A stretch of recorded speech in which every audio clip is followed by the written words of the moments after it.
Today, we're diving into a powerful, almost forgotten memory technique from the world of the samurai. This is a method from a time when perfect recall wasn't about acing a test, it was literally about survival. So let's start with the feeling that I'm betting we all know way too well. You've spent hours, maybe the whole day, just cramming. You've read the chapter 3 times, your textbook is glowing with highlighter ink, and you feel, super productive.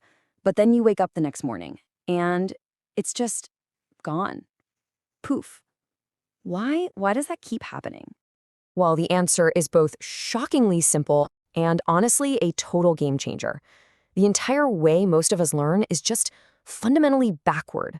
You're putting all that time and energy into the completely wrong part of the learning process. Let's give this flawed approach a name. We'll call it the illusion of learning. It's what feels like hard work. It definitely looks like studying, but it's not actually building those strong, lasting memories that you need. So here's what it looks like in practice. This is what we'll call the student's way. You reread the textbook, you highlight everything, you watch and rewatch lecture videos, you skim your notes. And the most deceptive part of all of this? It feels good. It feels like you're getting stuff done. But trust me, it's a trap. You see, all of these activities, they've got one big thing in common. They are all forms of input. You are just trying to cram and push information into your brain, hoping that if you do it enough, some of it has to stick. It's kind of like trying to fill a leaky bucket by just pouring more and more water in faster and faster. And this, right here, this is the tragic result. All that time, all that effort, that false sense of productivity, it all leads to that horrible moment of panic when you're staring at a blank test or someone asks you a question in a meeting and your mind is just as blank. So what's the alternative?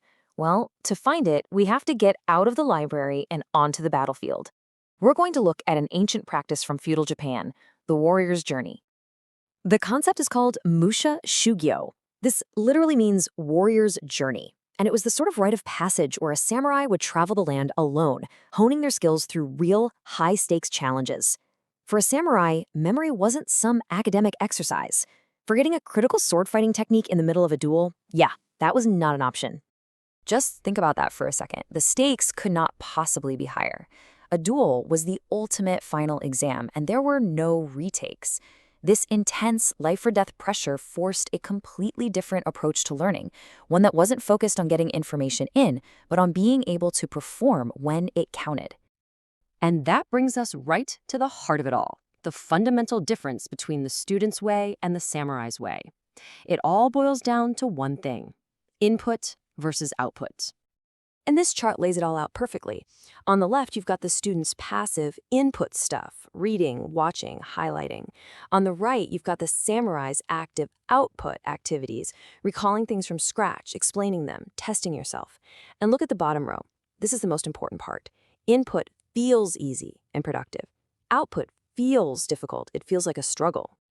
So why is that struggle so important? Because when you force your brain to pull information out, you're not just passively looking at it. You are actively building and reinforcing the neural pathway to that memory. It's like a blacksmith forging a sword. The heat and the hammer blows are what make the steel strong. Input is like watching a video of someone lifting weights. Output is you actually lifting the weights. The effort itself is what builds the muscle. Okay, so this all sounds great in theory, right? But how do we actually use this ancient warrior wisdom, like today, to study for an exam or prepare for a presentation? Let's map out your path to mastery. Here it is, your own modern Musha Shugyo in 4 simple steps. Step 1, consume. Go ahead, read the chapter, watch the lecture, get the info in, but just once. Step 2, and this is the most important part, close. Close the book, shut the laptop, put your notes away so you can't see them. Step 3, retrieve. Now, from pure memory, explain the concept out loud. Talk to an empty room, a pet, whatever. Act like you're teaching it to someone who has no idea what you're talking about.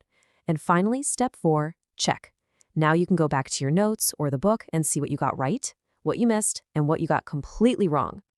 That moment in step 3, you know the one, where you're grasping for a name or a formula and your mind just feels completely blank, that is not you failing. I want you to remember this. That feeling of struggle is the feeling of learning. You are literally signaling to your brain, hey, this is important, Build a stronger connection to this thing. You have to embrace that difficulty. That's where the real learning happens. So if you only take one single thing away from all of this, let it be this quote. The secret to a powerful memory isn't about how much you can cram in. It's about how often you practice pulling it out. So the next time you sit down to learn something, ask yourself, are you just a student passively highlighting? Or are you a warrior on your own journey, forging knowledge that will actually last?